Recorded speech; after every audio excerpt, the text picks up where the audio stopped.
My husband threw me down the second-floor stairs after beating me for 3 straight hours. I woke up in the hospital 2 days later with 6 broken ribs and a face so swollen I could barely open my eyes. That's when I discovered he had run off with my neighbor, the same one who smiled at me every morning. Hi there, my loves. My name is Dorothy Wilson, but everyone calls me Grandma Dot. I'm 73 years old, born and raised in Pikeville, Kentucky, coal country. But I've been living in Louisville for 40 years now. I ended up in this big city because of a story I'm going to tell for the first time online today. A story I've kept buried deep in my heart, like a thorn that hurts, but that you can't remove. Before I begin, I want to mention that the Grandparents' Tales channel is having a $200 giveaway to celebrate reaching 10,000 subscribers. I can hardly believe so many people are interested in this old lady's stories. To participate, it's simple. Subscribe to the channel, hit the notification bell, like this video, and leave a comment telling me where you're watching from, a little about yourself, or share a beautiful story. I'd love to know who you are, my virtual grandchildren. Now, let's get back to my story. I was born in 1951 in a simple house in rural Pikeville. My father, Mr. Anthony, worked in the coal mines. He came home every day with black dust in his hair that looked like snow. I thought it was beautiful, but now I know that dust slowly killed him, his lungs destroyed by that coal dust. My mother, Mrs. Elizabeth, took in laundry and made the best homemade bread in town. We were poor, but it never crossed my mind that we were missing anything in our lives. Our house was small but cozy. 2 bedrooms, one for my father and mother, another for me and my 2 sisters. A kitchen with a wood stove that stayed lit all day. A backyard with apple, peach, and cherry trees, and a vegetable garden my mother tended as if it were a palace garden. The smell of my childhood was bread coming out of the oven and freshly brewed coffee. The sound was the little battery radio playing Elvis Presley and my mother humming along. The colors were her flowered dress twirling as she swept the house, and the blue Kentucky sky that seemed cleaner than anywhere else in the world. My mother always said, "Dorothy, when you find a man, make sure he looks at you the same way your father looks at me." And it was true. My father looked at my mother as if she were the most precious thing in the world. Even after a full day breaking rocks underground, he would come home and hug her from behind while she cooked, kiss her forehead, and ask about her day. "A man who respects you respects everything you are," my father would say when he saw me daydreaming about the love stories in magazines. I never settled for less than that, my daughter. I grew up believing that love was like that. Simple, respectful, full of small gestures. I thought all men treated women the way my father treated my mother. The innocence of a girl raised in a good family. School was far away. I walked almost an hour to get there, but I didn't mind. I loved studying and dreamed of becoming a teacher. I had a way with words, reading everything I could get my hands on. My father, even with little education, encouraged me. Education is the only thing nobody can take from you, my daughter. I completed teacher training school, graduating in 1970 at 19, the pride of the family. I was the first to have a diploma. My father cried at graduation, hiding it, thinking nobody saw, but I saw, and that silent tear meant more than any speech. I started teaching at a small school near home, children from 7 to 10 years old, mixed class. I loved my work, the purity of the little ones, their joy when they learned to read a new word. I felt useful, important, fulfilled. It was around this time that I met Gerald. He showed up at school one day, enrolling his nephew. Tall, dark-haired, well-groomed with a thin mustache framing a wide smile. He wore a light blue button-down shirt, khaki pants, polished shoes. He wasn't rich, but he dressed with care. "Are you the teacher?" he asked, looking at me in a way that made me blush immediately. "Yes, I am. Dorothy Wilson, nice to meet you." "The pleasure is all mine. Gerald Thompson." His hand was large, warm, firm. When he shook mine, I felt a shiver I'd never felt before. His nephew joined my class. And, coincidentally or not, Gerald always came to pick up the boy after school. Always well-dressed, always smiling, always with a compliment ready. "Teacher Dorothy, you look beautiful when you teach. Your eyes shine." Excuse my boldness, But that dress was made for you. I admire educated women. Is there anything more beautiful than intelligence?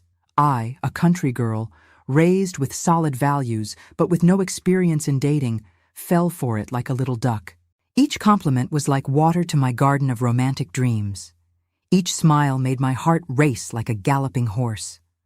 One day, he invited me for ice cream after school. I was nervous. I'd never gone out alone with a man. But I accepted. I told my mother, who was concerned, "Daughter, be careful. Men who are too handsome usually know they're handsome. But Mom, he's respectful. He hasn't even tried to hold my hand." "Not yet," she said, with the wisdom of someone who's lived. "Not yet. But who listens to mother's advice when your heart is beating fast?" I went on the date, and it was perfect. Gerald was funny, intelligent, full of stories. He worked as a salesman for a furniture store in Pikeville. He dreamed of having his own business someday. "I want to provide comfort for my future wife," he said, looking at me in a way that made it clear who that wife would be. The courtship started slowly, always respectful, always within the limits I set. Gerald came to our house on Sundays, had lunch with my family. He won my father over with talk of baseball and politics. He won my mother over by helping wash the dishes afterward, something no man did in those days. "This young man seems good," my father commented after a few months. "But go slowly, my daughter. Just because he shows his good side doesn't mean there isn't a hidden bad side." Oh, how I wish I had listened to my father. In the first 6 months, Gerald was the Prince Charming from romance novels.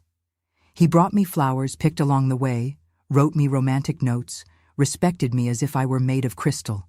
Our kisses were affectionate. His hands never crossed the boundaries. "I want to do everything right with you, Dorothy," he would say. "You deserve a man who values you." And I believed him. Of course I believed him. Why wouldn't I? I had grown up seeing my father treat my mother this way, with affection, respect, dedication. I thought that was how every man treated the woman he loved. After a year of dating, the marriage proposal came. It wasn't a surprise to anyone. Gerald had already won over the whole family, was a regular at Sunday lunches, accompanied me to church. Everyone in Pikeville thought we made the perfect couple. The engagement was simple, at my parents' house. A small party with orange cake made by my mother, soda, snacks. My father gave an emotional speech, talking about how he had raised a daughter for the world and was now entrusting his treasure to another man to care for. "Take care of her as I did, my son," he said, firmly holding Gerald's shoulder. "She is everything I hold most precious. You can count on it, Mr. Anthony. I'll make her the happiest woman in the world." The wedding was set for 6 months later. Those months were a rush, preparing the trousseau, getting the house ready, distributing invitations. Gerald had rented a small house near the school where I taught. Small but comfortable, with a little yard where I already planned to make a garden like my mother's. Anxiety grew as the wedding approached. Aunts and cousins came with advice about the wedding night, making me blush like a tomato. Friends joked, saying I would become a real woman. My mother, more sensible, just hugged me and said, "Daughter, remember that your body is your temple. Even married, you have the right to say no when you don't want to. A man who loves you will understand and respect that." Advice I kept, but would soon discover didn't apply to the man I was marrying. The wedding was in January 1972. I was 20, Gerald 27. The ceremony was at the First Baptist Church, where I had been baptized. I wore the wedding dress that my mother and aunts had hand-sewn, saving on every detail so I could have this dream come true. When I entered the church on my father's arm, I saw Gerald waiting for me at the altar. That wide smile, shining eyes, the rented suit that fit his body perfectly. I remember thinking, this is the man of my life. With him, I will be happy forever. The honeymoon was in Gatlinburg, Tennessee, at a simple inn near the mountains. Gerald had saved for months to give me this gift. In those days, spending a week in the mountains was a luxury for people like us. It was also the first time we slept together, that we really touched. Gerald was affectionate, patient with my inexperience. At first, at least. After 2 days, he began to show a more demanding, more authoritarian side in bed. "My woman has to satisfy me the way I like," he said one night, forcing me to do things that made me uncomfortable. I swallowed my tears and obeyed. He was my husband, after all. Wasn't that what wives did? Please their husbands? We returned to Pikeville and began our married life. The first months were adjustment, learning to cook for two, sharing space, balancing work with household chores. Gerald continued working at the furniture store, and I kept teaching. Our salaries, together, were enough to live with modest comfort. Gradually, I began to notice small changes in his behavior. Complaints about the food I made, questions about who I had talked to at work, demands about how I should dress. That skirt's too short for a married woman. Why do you need to wear lipstick to teach children? Who is this John that waits for you after school? John was the 70-year-old janitor. But for Gerald, any man who spoke to me was cause for jealousy. Around this time, I became pregnant for the first time. I was so happy. I had always dreamed of being a mother. When I told Gerald, he smiled, hugged me, promised he would be the best father in the world. For a few weeks, he returned to being the man I had fallen in love with. Affectionate, attentive, romantic. Until I lost the baby in the 3rd month.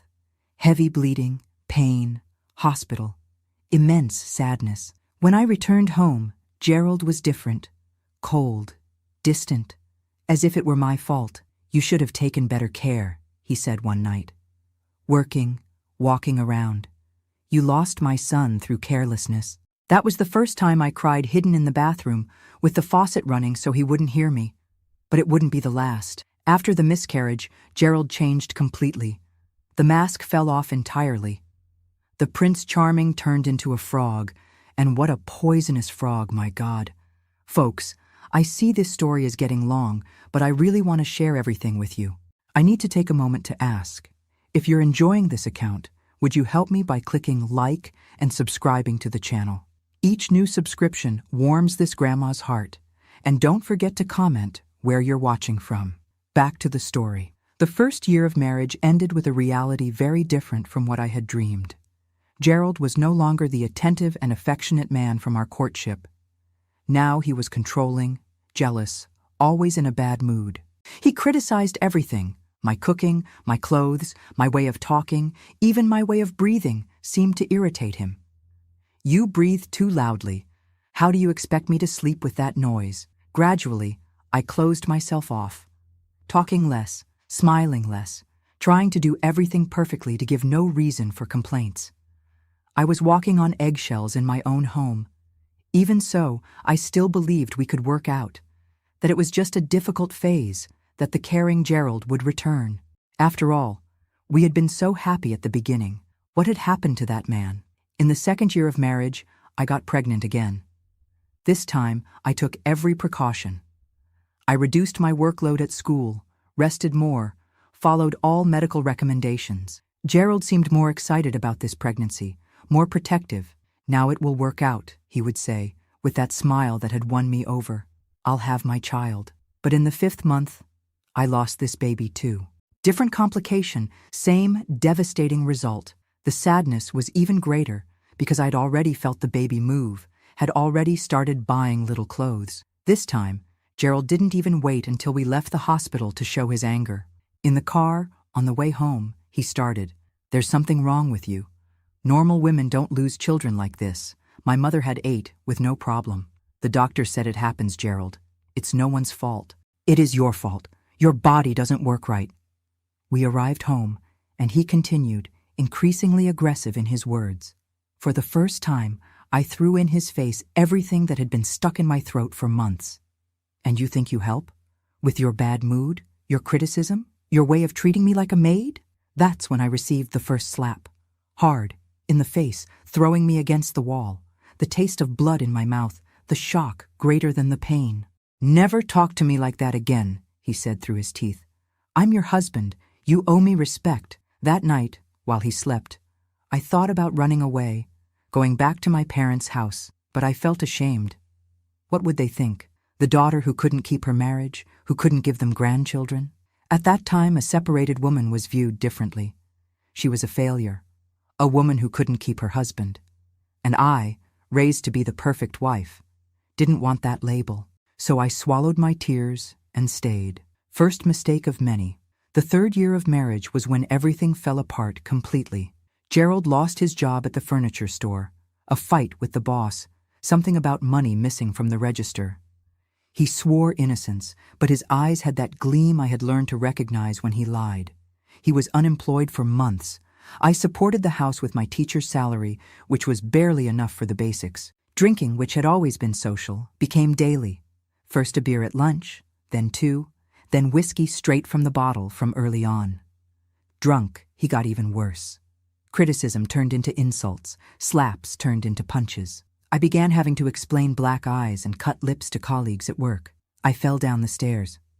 I hit my face on the cabinet door, the usual excuses. And people pretended to believe them because it was more comfortable than getting involved. My parents, who lived a few streets away, began to suspect. My mother asked me directly, but I denied it. My father looked at Gerald with suspicion on the rare occasions we still visited them. "Daughter, if something is wrong, you know you can come back home," my mother said one day when she caught me crying in the kitchen. "Everything's fine, Mom. It's just a difficult phase. It will pass." But it didn't pass. It only got worse. It was around that time that I noticed the neighbor getting closer. Marcia, a recently divorced woman, about 5 years older than me. Beautiful, blonde-dyed hair, always well-dressed even to stay at home. She worked as a cashier at the supermarket and lived alone in the house next to ours. At first, she was an angel. She brought me homemade cookies, asked if I needed help, talked to me when she saw me crying in the yard. She became a friend, a confidant. "He hits you? Honey, that's not normal. You need to get out of there." "I can't, Marcia. I have nowhere to go." "Yes, you do. The world is big. You're young, beautiful, intelligent. You deserve better." Gerald didn't like the friendship. He said Marcia was a loose woman, that she would lead me astray. I defended her, said she was the only friend I had. What I didn't know was that, while I was teaching, Gerald and Marcia had grown closer, in another way. One day, I found at home a matchbox from a bar on the other side of town. I thought it strange. Gerald usually drank at home or at the corner bar. "I went to check out a new place," he said when I asked. "Now you're going to control where I drink too?" Another time, I smelled a different perfume on his shirt. Sweet, strong perfume. "I bumped into a woman on the bus," he explained, irritated. "Stop being neurotic." All the signs were there. But I didn't want to see them. Or maybe I didn't want to believe that, on top of everything else, he was cheating on me. The new job came 4 months later. Salesman at a hardware store. Lower salary. But at least it was something.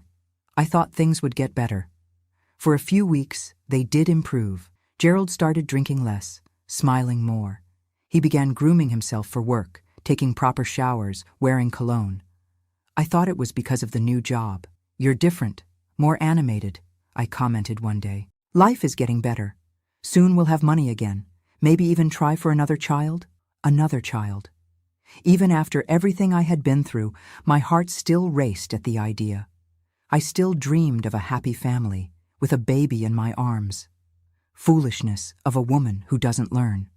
It was on May 15th, 1975, I'll never forget this date, that everything changed forever.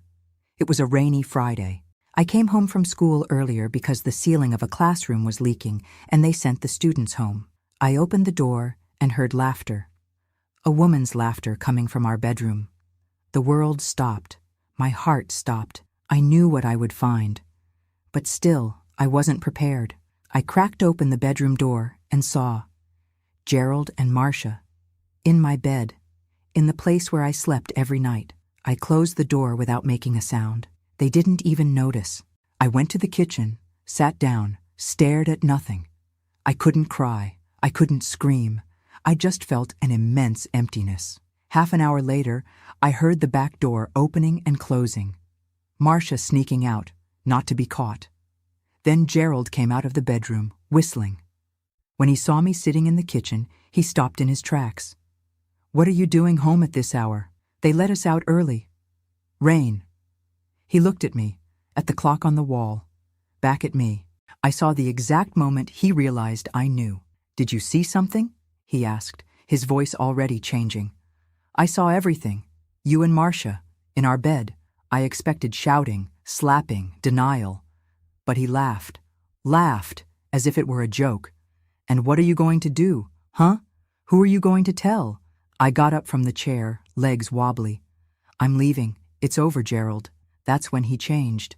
The laugh turned into a growl. His eyes got small, dark. You're not going anywhere. You're my wife. You only leave when I let you.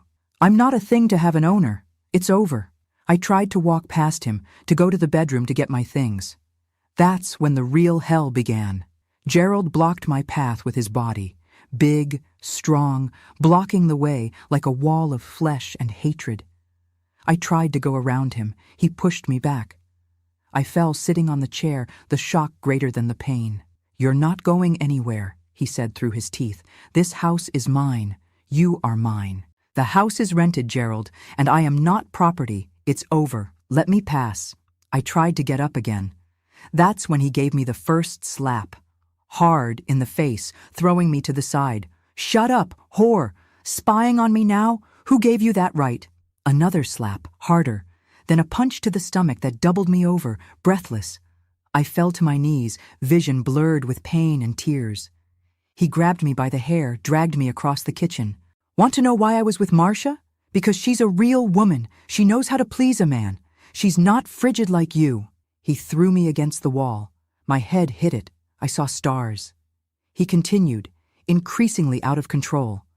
Words worse than the blows, destroying what little self-esteem I had left. You can't even give me a child, barren, worthless. The blows came non-stop. Punches, kicks, slaps. I tried to protect myself, to curl up, but he was much stronger. At some point, I stopped feeling pain. I stopped feeling anything. I just wanted it to end. I don't know how long it lasted. In my memory, it was hours, but maybe it was minutes. I only know that when he finally stopped, I was lying on the kitchen floor, one eye so swollen I could barely open it, blood running from my nose, my mouth, from a cut on my eyebrow. Gerald stood looking down at me, panting from the effort of beating me. Then he spat on the floor, next to me. If you try to leave again, I'll kill you. Understand? I didn't answer. I didn't have the strength even to speak. Understand, he yelled, kicking me in the ribs. I understand, I managed to whisper. He walked away, grabbed his keys, his wallet. I'm going out. When I get back, I want dinner ready and you with a better face. Put ice on that face. It's too ugly. And he left me there, on the floor, bleeding, without help, without comfort, without anything. I lay there for what seemed like forever. Each breath hurt. Each movement was agony, but something inside me said I needed to get out of there, that if I stayed, he would kill me. I dragged myself to the telephone in the living room. I thought about calling my parents, but I knew my father would come kill Gerald and end up in jail. I thought about the police, but back then, police didn't get involved in couples' fights. I called the only person I still trusted, my older sister, Lois, who lived a few blocks away. Lois, help me. Gerald, he beat me. Badly. I could barely speak between sobs and pain. My God, Dorothy, stay there, I'm coming. Lois arrived in 15 minutes, accompanied by her husband, John. When they saw me, they were in shock. Jesus Christ, we're going to the hospital right now, John said, picking me up in his arms as if I were a child. No, not the hospital. He'll find me there. To our house, then. Lois, get some of her clothes. Lois went into the bedroom and came back pale. John, there's blood on the bed. A lot of blood. And it's not hers. I understood immediately. Marcia, had Gerald done something to her too? Or was it another kind of blood? At that moment, I couldn't even think straight. They took me to their house. John was a construction worker, Lois a seamstress. They had a modest but tidy house with 2 small children who widened their eyes when they saw me in that state. Aunt Dot fell down the stairs, Lois quickly explained, sending the children to the backyard. She cleaned my wounds, put ice on the bruises, gave me painkillers. While caring for me, she spoke softly. How long has it been like this, Dorothy? Why didn't you tell us? I cried. I cried like I had never cried in my life. I told everything. The abuse that started after the first miscarriage, the daily humiliations, the cheating with Marcia. And why didn't you leave? Why did you put up with this? Shame. I thought I could fix it, that he would change. John, who was listening to everything from the door, shook his head. He won't change, sister-in-law. A man who hits a woman only gets worse. Never better. That night, I slept at my sister's house, heavy sleep of medication and exhaustion. When I woke up in the morning, every inch of my body hurt. My face so swollen, I barely recognized myself in the bathroom mirror. My God, what have I done with my life? Lois convinced me to file a report. We went to the police station. Me limping, leaning on her, wearing dark glasses to hide the most visible bruises. The officer who attended us seemed bored. He noted everything with the face of someone who had heard that story 1,000 times. Ma'am, do you want to press charges against your husband? I do. You know you'll need a medical examination, right? And that he could be arrested? I know. Is that really what you want? You're going to destroy the man's life. Don't you want to think it over? Destroy his life? What about mine? Who cared about my destroyed life? But I swallowed my outrage. I'm sure. I want to file the complaint. I did the medical examination. List of injuries. Multiple bruises on face and body. Cut on left eyebrow requiring 6 stitches. 2 cracked ribs. Head trauma. Kidney injury. The doctor who examined me whispered as he noted, "If you go back home, he'll kill you next time." I didn't go back. I stayed at my sister's house while the police looked for Gerald. 3 days later, I received the news. He had disappeared.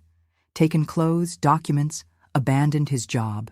Ran away like the coward he is, my brother-in-law said. Better this way, away from you. But there was still a detail missing in this whole story. Marcia, the neighbor, the lover, the friend, she had disappeared too.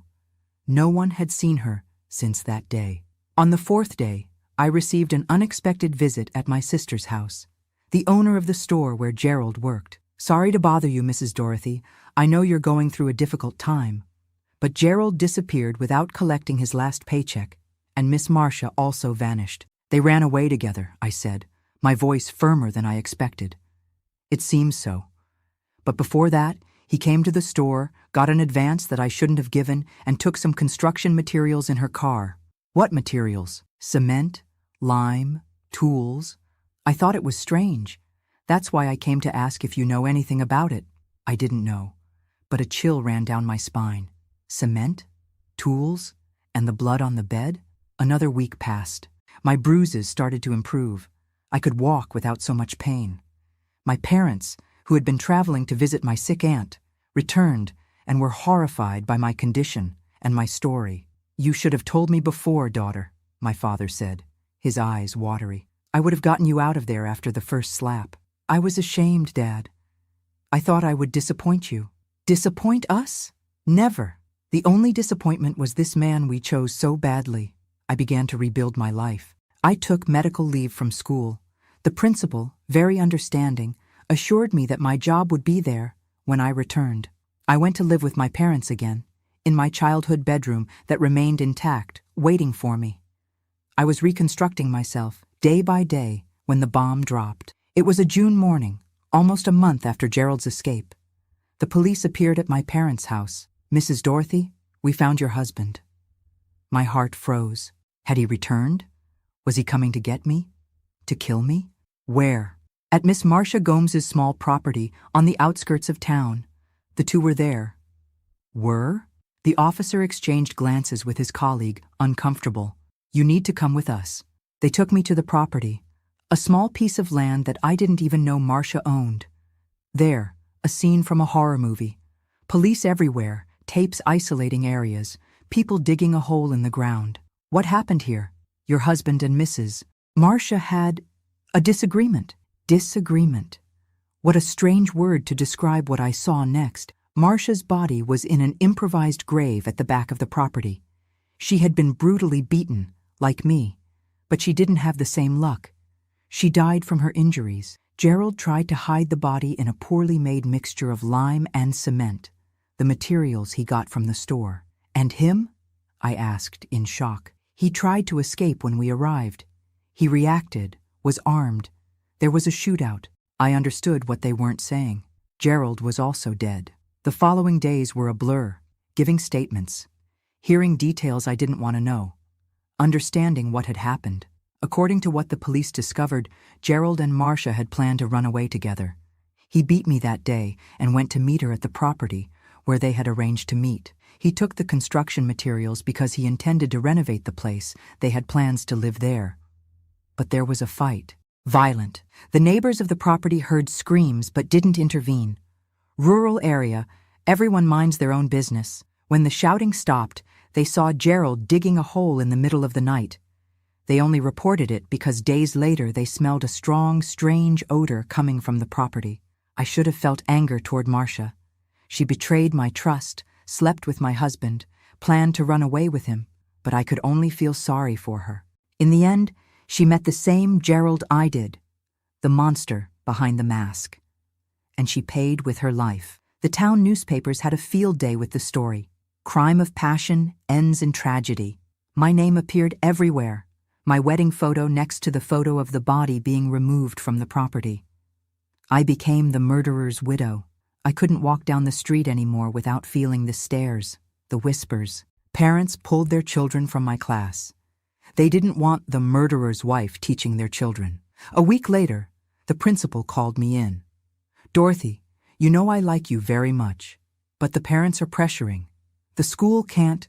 I lost the job I loved, the profession I had chosen, all because of a man I never deserved to have in my life. I spent months in deep depression. I didn't leave my room, barely ate. My parents, concerned, called doctors, ministers, even faith healers. Nothing helped.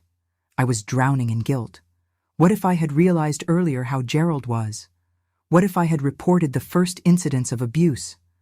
Marcia would be alive today. "It wasn't your fault, daughter," my mother repeated every day. It was his fault, only his, but I couldn't believe it. It was my father who finally brought me back to life. One Sunday in September, he entered my room with 2 bus tickets in hand. "Where are these for?" I asked, my voice hoarse from crying so much. "Louisville, a big city in Kentucky. Beautiful place with the Ohio River, far from here. And why 2 tickets? One for me, one for you. We're going to start over, daughter. There, nobody knows us. Nobody knows our story. We can be new again. And Mom? She'll stay with your sister for now. When we get settled, she'll join us."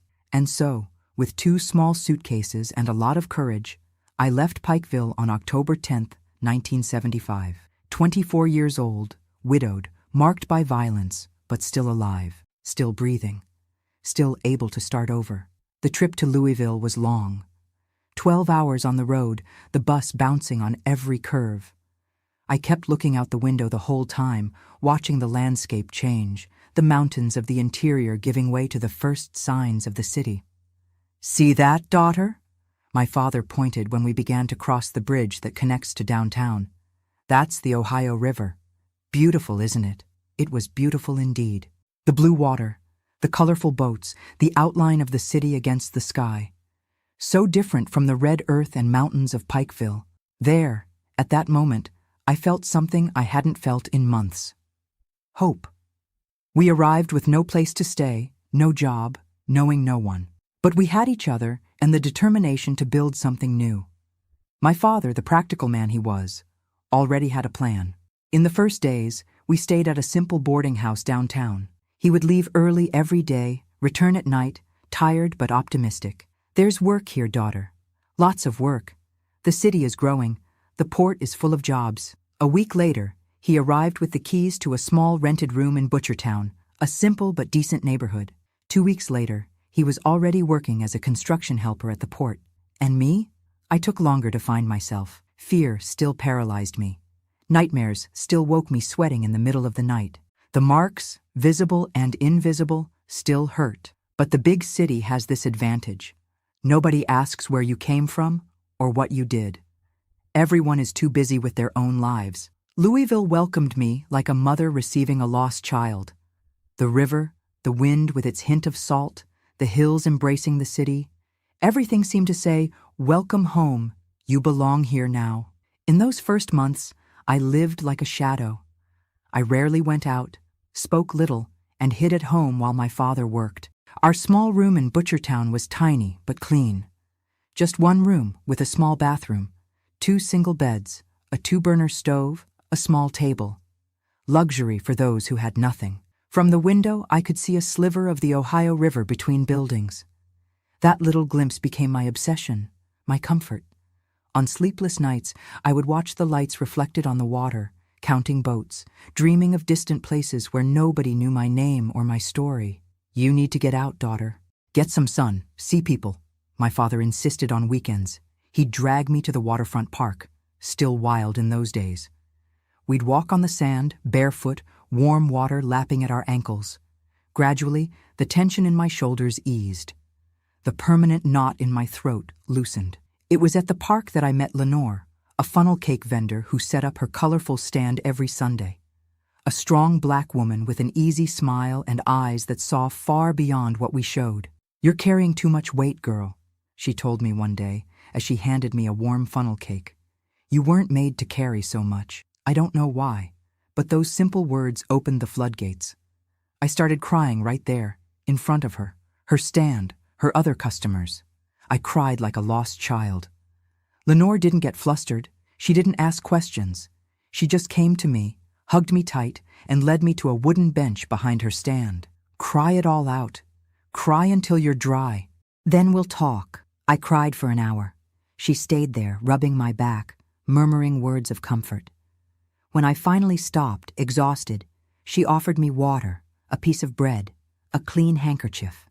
"Now tell me," and I did. For the first time since arriving in Louisville, I told my whole story to someone who wasn't family. I spoke about Gerald, the abuse, Marcia, the deaths, the escape to start over. Lenore listened to everything without interrupting. When I finished, she held my hands in hers. My small white teacher's hands between her large, calloused hands of the funnel cake vendor.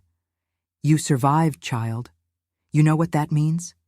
That you're stronger than everything that happened to you." Survivor. I had never thought of myself that way. I had always seen myself as a victim, as a failure, as a woman who couldn't keep her husband or see the danger signs. "Come work with me," Lenore continued. "Not at the park. I have a small diner in the Haymarket district. I need help, and you need a reason to leave the house." My father was wary at first. Strange woman, unknown man. But when he met Lenore and her husband Samuel, he changed his mind. He saw in them what I had seen. Good, genuine people with no ulterior motives. I started working at the diner in January 1976. I washed dishes, cleaned tables, helped at the register. At first it was difficult. The noise of the market scared me. Men made me tense. Every shout made me jump. But Lenore had infinite patience. "One day at a time, child. Today is just today. Tomorrow is another day." The salary wasn't much, but it helped with expenses. Soon my mother was able to join us in Louisville. We rented a larger apartment in Portland. 2 rooms now, one for my parents, one for me. Absolute luxury after the cramped room. With my mother nearby, I improved faster. She brought from Pikeville the old recipes she loved so much, the pots of plants she cultivated on the windowsill, the colorful embroidery that gave life to white walls.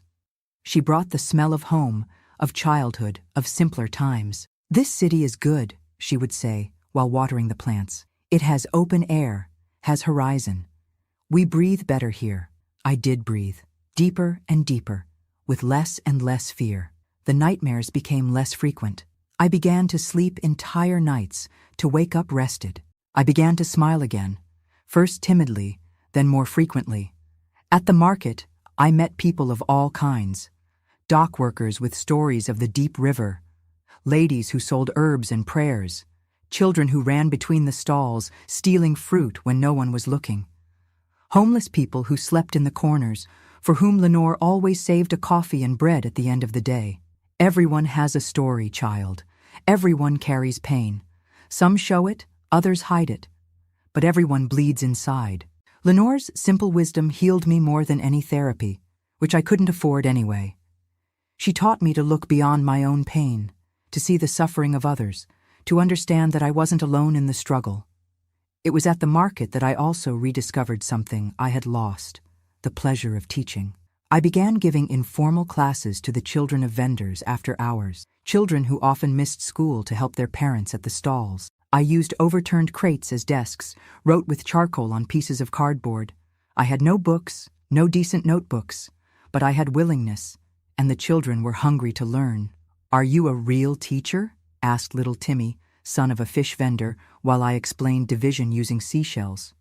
"I was, once." "And why did you stop?" "Because life sometimes takes away what we love most. And can't you get it back?" The innocent question hit me like lightning. Why not? Why couldn't I take back what was rightfully mine by vocation? The fear of Gerald no longer existed. He was dead. The shame of the story. No one in Louisville knew my past. That night, I talked with my parents about going back to school, getting a college degree, an official diploma. "This is what I want, Dad. To be a teacher again. For real, with a classroom, students, chalk in hand." My father, who never stopped believing in me, smiled in a way that lit up the entire room. "If that's what you want, daughter, that's what you'll have." It wasn't easy. I worked all day at the market, studied at night. When the University of Louisville opened spots for the education program, I signed up. I took the entrance exam at 26, competing with young people fresh out of high school. I passed, in 20th place, but I passed. It was the beginning of my true reconstruction. University life opened horizons I didn't know existed. Ideas, debates, books, different people. I learned about John Dewey and his progressive education, about Montessori and her child-centered method, about theories and practices that transformed lives through education. While studying, I continued giving my informal lessons at the market. Now, with more technique, more foundation, the children responded with increasing enthusiasm. The parents began to notice the difference. Children who previously could barely write their names now read small texts, did math, asked about the world. "What you're doing with these children is a miracle," Lenore commented one day. "They arrive here with dead eyes, leave shining." It's not a miracle.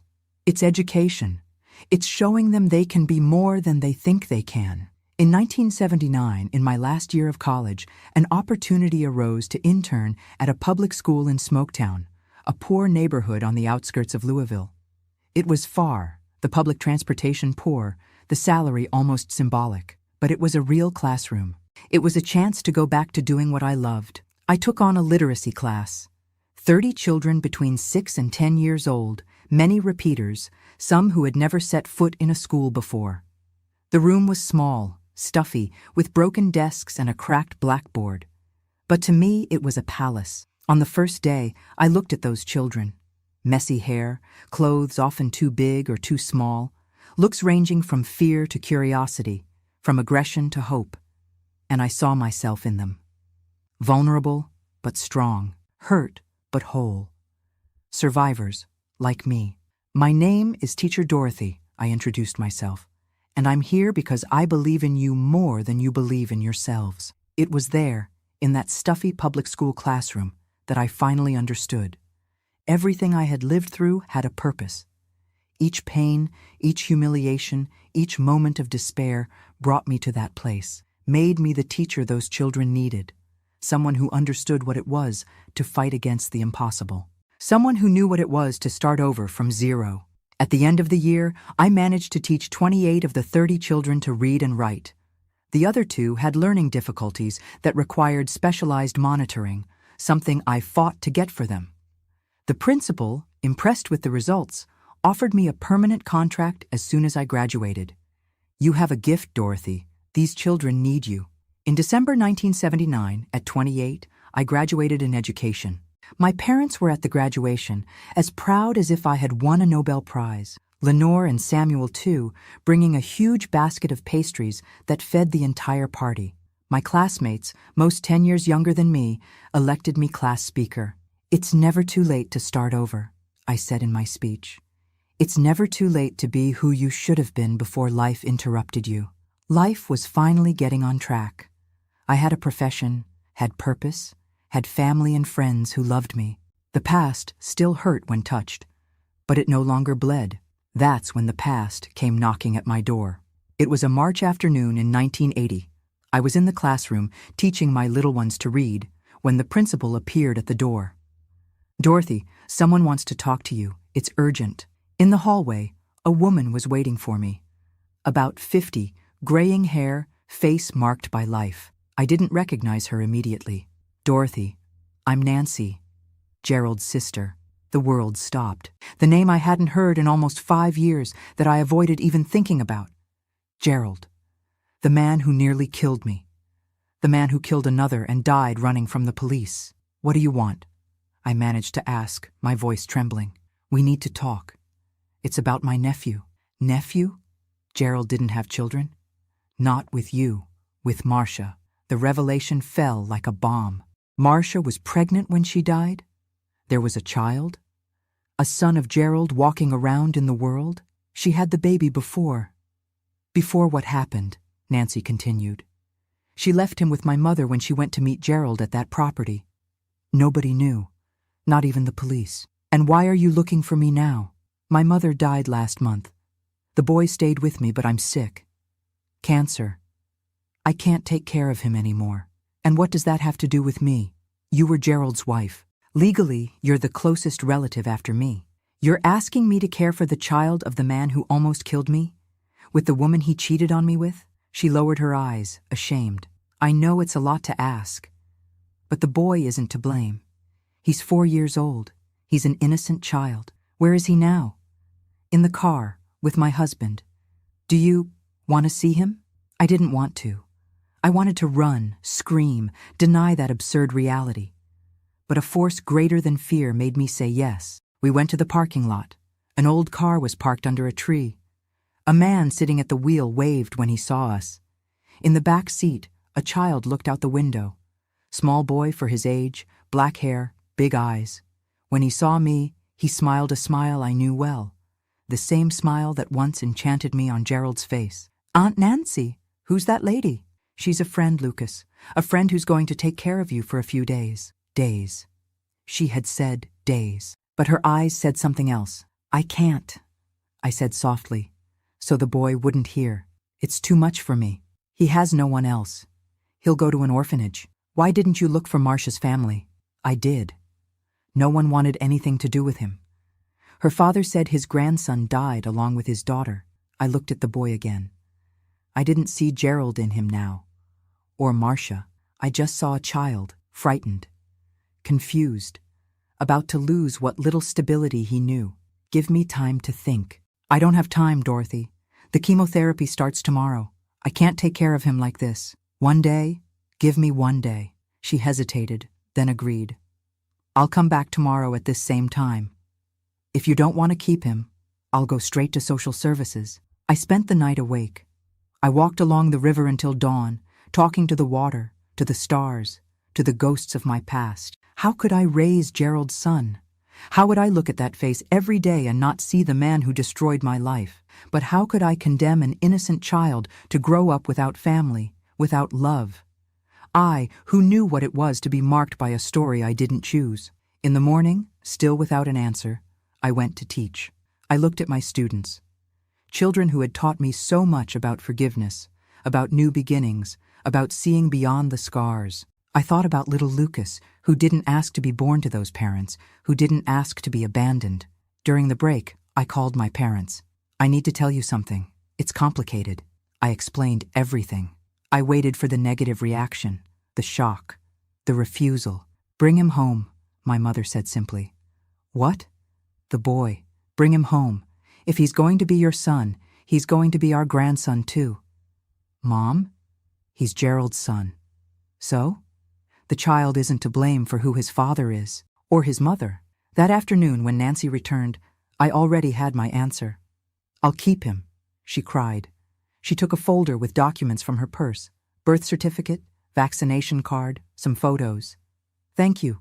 I know I didn't deserve this from you. Lucas came to me, curious but cautious. I squatted to be at his height. Hi, Lucas. Remember me? I'm Dorothy. Am I going to live with you? You are. There's a park near my house. Do you like parks? His little eyes sparkled. I do. Grandma never took me. In that moment, looking at that child who carried the blood of the man who almost killed me, I made the most important decision of my life. The past would not define my future, or his. I took Lucas home that same afternoon. My parents received him with open arms, without hesitation, without judgment. My mother had already prepared the room, arranged old toys she kept, I don't know from where or why. Come, my boy. Want a piece of cake? I made chocolate, the way children like it. Come, my boy. Want a piece of cake? I made chocolate, the way children like it. Lucas, initially shy, soon loosened up with my parents' affection. For the first time, I saw him smile without reservations, a smile of a child who feels safe. Lying in bed that night, listening to the quiet breathing of the boy now sleeping in the room next door, I understood that life had given me a chance to heal not just myself, but to interrupt a cycle, to prevent the hatred, the violence, the pain that Gerald carried from passing to another generation. I would be a mother. In a way I never imagined, in circumstances no one could predict. But I would. And I would do differently from everything I had experienced. Tomorrow, for the first time in many years, seemed brighter than yesterday. Raising Lucas changed everything.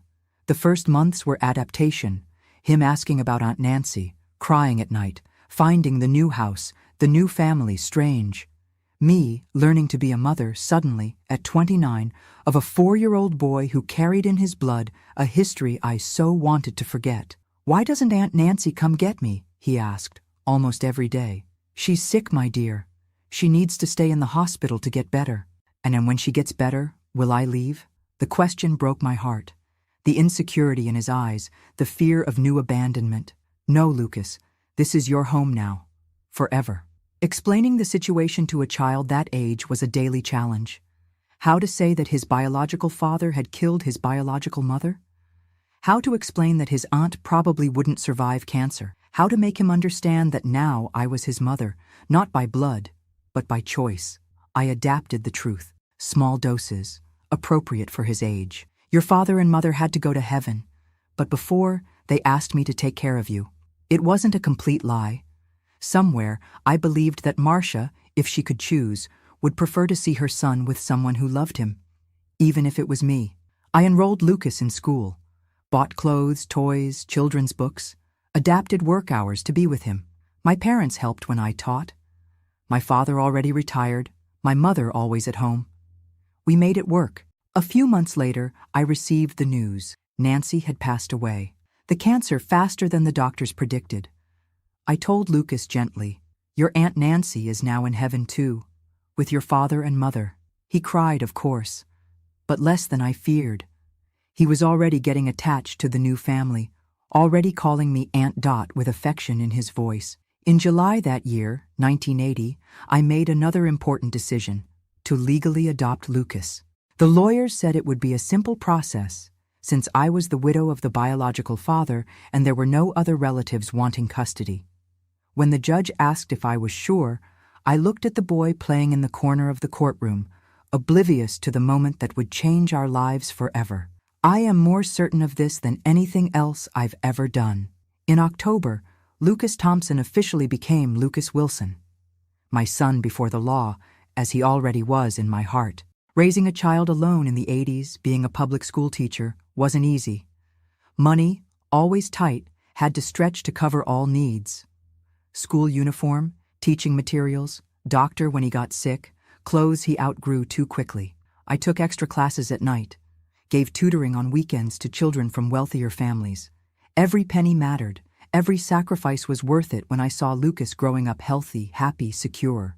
In 1982, I received a proposal to be a pedagogical coordinator at the same school where I taught. Better salary, fewer hours in the classroom, more responsibility. I accepted immediately. Mom, are you a boss now? Lucas asked when I told him, his eyes wide with admiration. Not exactly, son. I'm just going to help other teachers be better for the students. Like you do with me when you teach me lessons? Similar. But you're still my favorite student. His smile lit up my world. How could a child born of so much pain bring so much light? That same year, we bought our first house. Small, in a simple neighborhood, but ours. 2 bedrooms, one for me, one for Lucas. A yard where I planted the same flowers my mother grew in Pikeville. My parents continued in the apartment in Portland but came to visit us every weekend. For the first time since I left Pikeville, I felt truly established, with roots, with a future. Lucas grew up too fast. At 8, he was already a smart, curious boy with a special talent for drawing. He filled notebooks with sketches, landscapes, people, imaginary animals. "Where does this gift come from?" I asked my mother, watching Lucas draw intently. "His mother, maybe?" "Did you know if this Marcia drew?" I didn't know. I knew so little about the woman whose place, ironically, I had taken in Lucas's life. About Gerald, I preferred not to see anything in the boy, although sometimes a gesture, an expression would catch me off guard, bringing memories I preferred buried. In 1985, at 34, I met Anthony. A math teacher transferred from Tennessee. He started working at the same school as me. A gentle, calm man with infinite patience to explain fractions and decimals to frustrated children. "Are you the coordinator, Dorothy?" "Pleasure, Anthony Parker." Firm but not intimidating handshake. Direct but respectful gaze. Discreet smile without pretension to charm. I began to notice him during breaks. In the way he treated students with difficulties, without rush, without judgment. How he listened to the doubts of younger teachers without mansplaining. How he brought coffee to the secretary when she was overloaded. Small gestures that spoke more than grand declarations. One day, Lucas had an appendicitis attack. He needed emergency surgery. I was desperate. Called the school to say I wouldn't be coming. Anthony showed up at the hospital hours later. "I came to see if you need anything. I can get clothes, food, whatever you need." The kindness touched me. I wasn't used to receiving help from men who weren't my father. "Not necessary, but thank you. My parents are on their way." "I understand, but I'll stay here with you until they arrive. No one should wait alone in a hospital." He stayed. We talked about everything and nothing. About books, movies, places we'd like to visit. About education, about dreams for our students. About coffee. He preferred freshly brewed. I liked instant for practicality. When my parents arrived, I thought he would leave. But he stayed, bought lunch for everyone, made jokes to ease the tension, waited until Lucas came out of surgery, and we knew everything was okay. "Thank you for today," I said when he was finally leaving. I did what any friend would do. "Are we friends?" "I'd like us to be." Friendship turned into bi-weekly dinners. Dinners turned into Sunday outings. Outings turned into shy kisses when Lucas was asleep. I was afraid. So afraid. The memories of Gerald still haunted. The violence, the betrayal, the pain. How could I trust another man? How would I know that Anthony wouldn't change later, as Gerald had changed? "You deserve to be happy, daughter," my mother would say. "Don't let a ghost steal your future." Anthony was patient. He didn't pressure, didn't demand, didn't require. He respected my pace, my fears, my reservations. In 1987, after 2 years of relationship, he asked me to marry him. It wasn't anything spectacular. He just asked during a dinner at home, with Lucas participating in the conversation. "Dorothy, Lucas, I want to ask you something important. Can we be a family? For real?" Lucas, then 11 years old, answered before me. "Will you be my dad? If you want, and if your mother accepts." The boy looked at me, anxious for the answer. At that moment, I realized I wasn't deciding just for myself. Lucas needed a father, a real father, not just the idealized memory I had built to protect him from the horrible truth. "Yes," I answered, tears in my eyes. "Let's be a family." We married in a simple ceremony, just family and close friends. Lucas was the best man, proud in the small suit he chose himself. My father gave his daughter away for the second time, now with certainty in his heart that it would be a happy ending. Anthony moved into our house. We didn't need a honeymoon or big changes. The transition was natural, as if he had always belonged there. The first time Lucas called him Dad was during a soccer game in the backyard. Ball improvised with socks, goalposts made of shoes. "Dad, look what I can do." Anthony froze.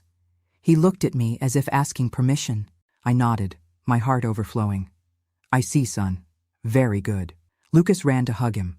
The two of them there, in the Sunday afternoon, united not by blood but by something stronger. Choice, love, respect. In 1988, I received an invitation to be the principal of a new school in a poor neighborhood. Huge challenge. Precarious structure, children at risk, demotivated teachers. I hesitated. It's too much, I confessed to Anthony. With Lucas, with the house, with everything. You can do it, Dorothy. If anyone can transform that school, it's you. And if I fail, you won't. But if it happens, we'll be here. Your safe harbor. I accepted. New Hope Elementary School became my second home. I arrived early, left late. I knew each student by name, each family, each challenge. In 1 year, we reduced school dropout by 60%. In 2, we improved literacy rates. In 3, we had a community garden, an improvised library with donated books, music classes on weekends. How did you do this? Asked the Secretary of Education during a visit. I didn't do it alone. We built it together. Teachers, students, families. In 1990, at 39, when I thought my family was complete, I discovered I was pregnant. Total surprise. Doctors had said I probably couldn't get pregnant after the physical trauma suffered with Gerald. Are you sure, doctor? I asked, incredulous, looking at the test result. Absolutely. You're 2 months along. Congratulations, Anthony cried when I told him. Lucas, then 14, oscillated between excitement and jealousy.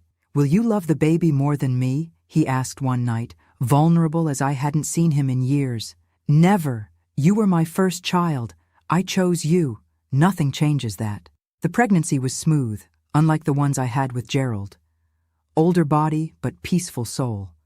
I worked until the 8th month, big belly and all energy. Amy was born in June 1991, a sunny, mild spring morning. Normal delivery, quick, almost without pain. She's so small, Lucas said, holding his sister with infinite care. I need to protect her, and he did. Zealous older brother, vigilant, affectionate, changed diapers, gave bottles, told stories. Drew characters to lull his sister to sleep. Life finally seemed perfect.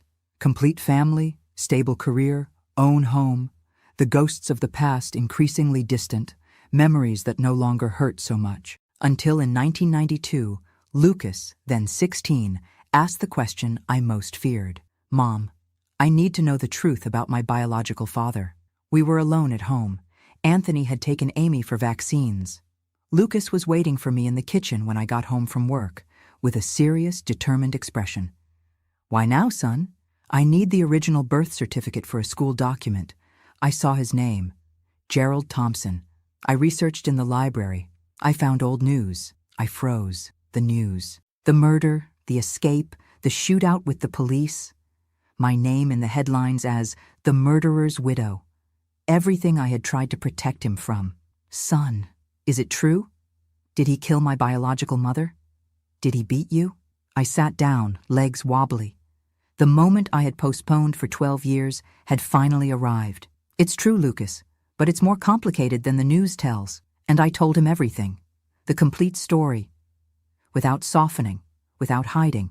He deserved the truth, as painful as it was. I told about the courtship, the marriage, the first aggressions, the miscarriages, the drinking, the unemployment, Marcia, the betrayal, the escape, the day Gerald almost killed me.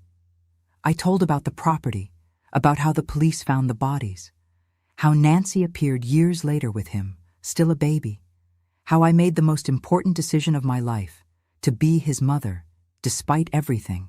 Lucas listened in silence, silent tears running down his face that already showed traces of the man he would soon become. So I'm the son of a monster, he finally said, his voice choked. No, Lucas, you're my son. Of the one who raised you, loved you, educated you. But his blood runs in me. What if I'm like him? What if one day Never. You'll never be like him. You know why? Because you grew up with love, with respect, with values. Gerald didn't have that. How can you be sure? Because I've been watching you for 12 years. I see how you treat your sister, how you respect the girls at school, how you help the weaker ones. Your character is already formed, son, and it's beautiful. He cried in my arms, cried like when he was little and had nightmares. But this time, the nightmare was real. It was his origin. It was his blood. Thank you for wanting me, Mom. Even after everything he did, it was the best decision I ever made in my life. You saved me as much as I saved you, and it was true. Lucas gave me purpose when I needed it most. He taught me to trust again, to love without fear. He made me believe in second chances when I thought my life was over. That night, when Anthony returned with Amy, I told him what had happened. He understood, as always. I'll talk to him, man to man. The two stayed for hours in the yard, talking under the stars. I don't know what Anthony said, but when they returned, Lucas was lighter, more serene. Dad says he wants to adopt me officially, Lucas commented later. So I can have his name too. Can I? Of course you can, if that's what you both want. I do. I want to be a Parker. Like you. In 1993, Lucas Wilson officially became Lucas Wilson Parker, a name that carried all his stories, the mother who chose him in Wilson, the father who accepted him in Parker. Life went on.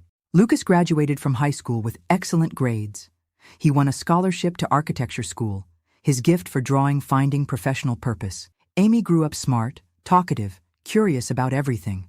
In 1996, at 45, I received the Kentucky Educator of the Year award, recognition for the work we transformed together. Me, teachers, community. This award isn't just mine, I said in the speech. It's from every child who believed they could do more, from every family that trusted education as a path, from every teacher who didn't give up despite the difficulties. Lucas and Amy were in the audience, proud. Anthony filmed everything with a new camera, a wedding anniversary gift. On the way back home, Lucas, then 20, said something I will keep forever. When I grow up, I want to be like you, Mom. Someone who transforms lives. You already transformed, son. You transformed mine. The girl who once fled Pikeville with a broken heart and a marked body had succeeded. Not just surviving, but living fully. Not just existing, but making a difference. At 73, looking back, I see that each piece of my story, even the most painful ones, brought me here. To this moment, sharing with you what I learned, that life can break us, but we are the ones who choose how to glue the pieces back together. That the past shapes, but doesn't determine. That forgiveness, especially of ourselves, is the most difficult and necessary path. And that family isn't made of blood, but of daily choices, of love that remains even when it would be easier to give up. Today I look at my hands, wrinkled, spotted by time, with blue veins standing out like rivers on an old map, and think of everything they've already done. Held chalk in crowded classrooms, wiped tears from frightened children, shook the hands of grateful parents, cradled my children, caressed my husband, cultivated flowers in the yard of the house we built together. These same hands that once trembled with fear now move with the assurance of someone who knows exactly who they are and why they're here. The 2000s arrived with Lucas, a graduate architect, working in a respected firm in Louisville. Amy finishing high school, dreaming of medical school. I want to heal people, Mom, like you heal with words, but with medicine too. I, at 49, continued as principal of the school that had become a reference in the municipal network. Anthony, area coordinator in the Department of Education, always supporting my boldest initiatives. Let's set up a community library open on weekends, I proposed at a meeting. With what money? Asked the network supervisor. Donations, joint effort, parents help with labor, students with campaigns, publishers with books. Money isn't the only resource we have, and so it was. In 6 months, we transformed an abandoned hall into a vibrant reading space. Teenagers who once wandered the streets were now discussing Mark Twain, Maya Angelou, Toni Morrison. In 2002, Lucas married Jennifer, a college colleague. A sweet, talented girl with the same passion for drawing and architecture. Simple wedding on the beach, feet in the sand, open hearts. Mom, he told me the day before while we adjusted the borrowed suit, I want you to know, everything I know about loving comes from you, from what you taught me. Me, son? But I spent years with so much fear. It's not the fear that matters. It's doing what's right in spite of it. That year, too, Amy was accepted into medical school. 6th place overall. Pride of the family. I cried when we received the news, imagining the girl who grew up in a simple neighborhood now transformed into a doctor. I did it, Mom. I'm going to be a doctor. I always knew you would, daughter. I never doubted. In 2005, at 54, I faced my first major health challenge. A lump in the breast, detected in a routine exam. 2 words no woman wants to hear. Breast cancer. We'll treat it, said the doctor. Caught early. Good chances. Anthony was more shaken than I was. He cried when I told him, hugged me as if I might disappear in his arms. I won't lose you. I can't. And you won't, my dear. I've faced worse than a rebellious little lump. I had surgery, radiation therapy, lost hair, gained a scar. But I never lost the certainty that I would live. I had so much more to do, so many children to help, so many moments with my family to enjoy. Lucas and Jennifer came every day after work. Amy, already in college, read medical articles, questioned treatments, checked medicines. My parents, already elderly but lucid, took turns making soups I could swallow on the worst days. 6 months later, the best news: complete remission. Continue the checkups, but you can resume your normal life. Normal. As if after facing death once more, there could be normality. But there was. A more precious, more vivid, more conscious normality. I returned to school with new energy. I started a medicinal herb garden project with the students. Each plant identified, its healing properties explained, the ancient wisdom of healing through nature recovered. Is Teacher Dorothy now a doctor too? The students joked. No, my dear. I just learned that prevention is better than treatment. That taking care of the body is as important as feeding the mind. In 2007, Lucas and Jennifer gave me my first grandchild. Peter was born on a March morning, rosy-cheeked, crying loudly, perfect. Want to hold him, Grandma? Lucas asked, his eyes shining. I took that little bundle in my arms, feeling the weight so light yet so significant. 3rd generation. Continuity. Life that goes on despite all obstacles. Hello, Peter, I whispered. I'm your Grandma Dot. I have so many stories to tell you when you grow up. Amy graduated from medical school in 2008, specializing in pediatrics. I want to take care of children, Mom, like you always did, but in my way. In 2010, at 59, I made the difficult decision to retire from school. Almost 20 years as principal, transforming not just the physical structure, but mentalities. It was time to pass the baton. But, Mrs. Dorothy, the school is you, argued the new Secretary of Education, trying to convince me to stay. It can't be. A school belongs to the community, to the students, to the parents, to the teachers. If it depends on just one person, it's not an institution. It's a personal project. I spent months preparing my successor, a young, dedicated teacher full of her own ideas. I created manuals, documented processes, shared lessons learned in practice that no college teaches. How do I know if I'm ready? She asked on my last day. We're never completely ready, but we're always capable of learning and improving. That's enough. Retirement opened a new chapter. Time to travel with Anthony, to see places we had only seen in photos. Time to visit Lucas and family, now with a 2nd grandchild on the way. Time to follow Amy's career, who was starting residency at a children's hospital. Time, finally, to try to reconcile with the past. In 2012, at 61, I made the trip I had postponed for decades. I returned to Pikeville. Are you sure you want to go? Anthony asked, concerned. You don't have to. Yes, I do. I need to close the circle. Pikeville had changed, grown, modernized, lost much of the small-town air I remembered. But some things remained. The big sandy river still cut through the town. The mountains still embraced the horizon. The heat still melted asphalt in July. I visited the house where I grew up, now a business, a clothing store. I visited the school where I gave my first classes, still functioning, new teachers, new children, same challenges. I visited places I avoided in memories, the house where I lived with Gerald, the market where I bought groceries, the church where I was married the first time. Looking for someone, ma'am? Asked a young attendant at the pharmacy that used to be Mr. John's store. Looking for ghosts, I replied, smiling. But I think they've gone away. And they had indeed. Looking at those streets, those buildings, I no longer felt the overwhelming weight of the past. I no longer saw Gerald at every corner, no longer heard his screams in every echo. I saw just a town, neither good nor bad. Just a place where part of my story happened. On the third day, I visited the cemetery. Not to see Gerald's grave. I never knew where he was buried, nor did I want to know. I went to see my in-laws, who died while I was still married. Simple people who couldn't control the son they raised, but who always treated me with kindness. "Rest in peace," I murmured, leaving simple flowers. I bear no grudge, and I really didn't. Time had softened even those most painful memories.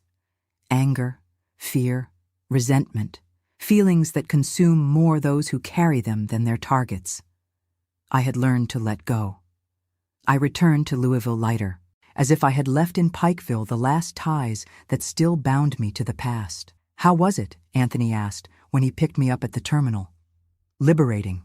In 2015, at 64, I lost my mother. Sudden stroke, quick death. She was tending to the plants on the porch when she simply collapsed. When the ambulance arrived, she'd already departed. A different pain from all the previous ones. Not the traumatic pain of violence, not the pain of abandonment or betrayal. Natural pain, part of the life cycle. A daughter burying a mother, an expected order, but never really accepted. "She seemed so well," my father lamented at the funeral, seeming to have aged decades in one day. "She was well, Dad. Happy. Surrounded by love. What better way to go?" My father followed her 8 months later. "Died of longing," said the neighbors. Perhaps. Or perhaps he simply no longer knew how to live without the companion of almost 60 years. Soulmates that not even death could separate for long. We inherited their apartment. We didn't have the heart to sell it. We transformed it into a community space where I offered free literacy classes for adults. A way to honor my mother, who valued education so much, and my father, who said that education is the only thing nobody can take from you. In 2018, Amy married a fellow doctor. Richard, an anesthesiologist, a calm man who brought peace to my daughter, always so intense, so passionate about everything she did. "He calms me, Mom. He's like a safe harbor in the storm that I am." The best marriages are like that, daughter. Complementary. One brings what the other needs. That same year, Lucas and Jennifer had their third child. They already had Peter and Julia. Now came the youngest, Dorothy. "You named her after me, son? Are you sure?" "Absolutely. We want her to know where she comes from, to carry the name of the strongest woman we know." In 2020, the world stopped with the pandemic.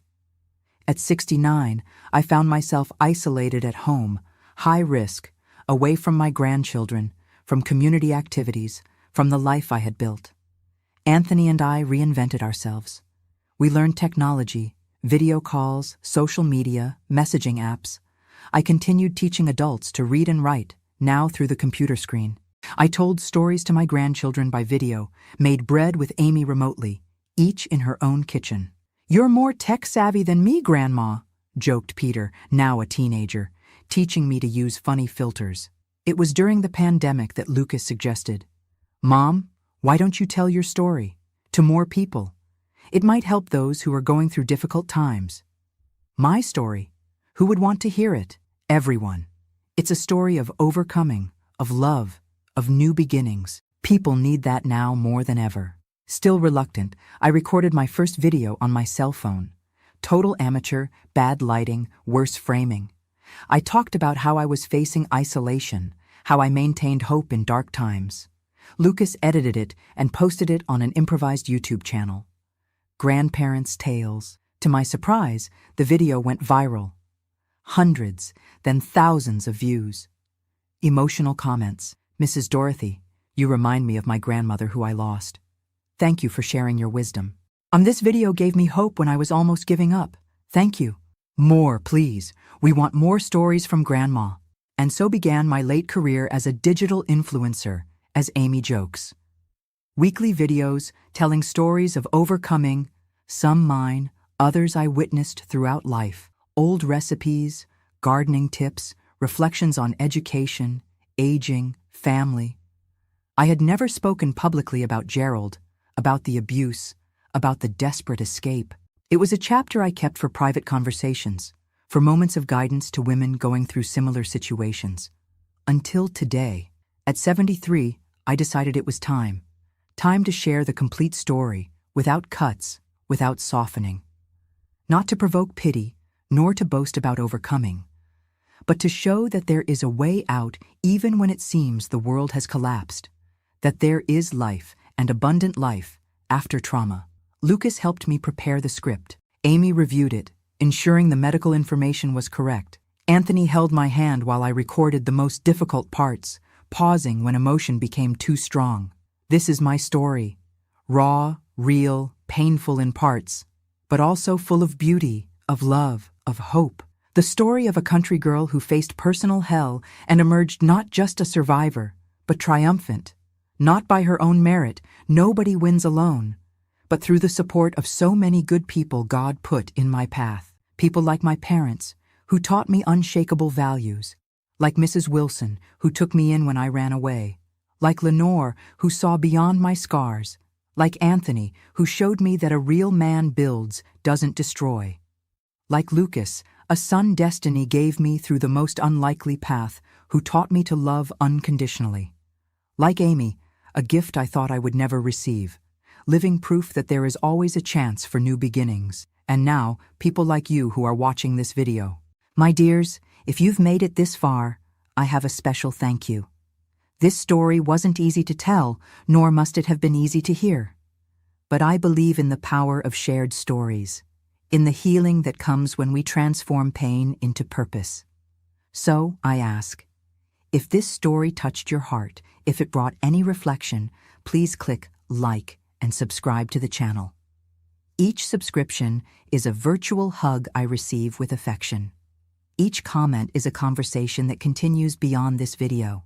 If you're going through a difficult time, be it domestic violence, loss, illness, loneliness, know that there is life beyond pain. That tomorrow can be different. That you are stronger than you imagine. If you know someone in this situation, reach out. Sometimes, all a person needs is someone who believes in them when they can no longer believe in themselves. And always remember, your story doesn't end on your worst days. The last page hasn't been written yet. As long as there's life, there's the possibility of new chapters, of plot twists, of happy endings you don't even dare to dream of now. From a frightened girl from Pikeville to a YouTube grandma in Louisville, who could have predicted this path? Nobody. Not even myself. But here I am. And here you are. Thank you for listening, for being part of my story, for allowing me to be part of yours. With love from a grandma who has known the depths, but discovered that even there, flowers grow. Dorothy Wilson Parker, 73 years old, retired teacher, mother, grandmother, survivor, and, above all, witness that love always wins. A kiss to the heart of each one of you, and see you in the next video.